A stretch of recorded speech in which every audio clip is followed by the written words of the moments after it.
get joy, happiness, evolution, and to gain more ability to enjoy. We never use our time, energy, speech, or ability to do anything that doesn't help us to grow and improve our life.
Use your time like a treasure chest.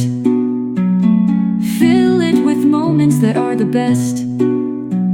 Speak with kindness, watch it bloom. Let every word light up the room. Grow with joy, reach for the skies. Let your spirit soar and rise.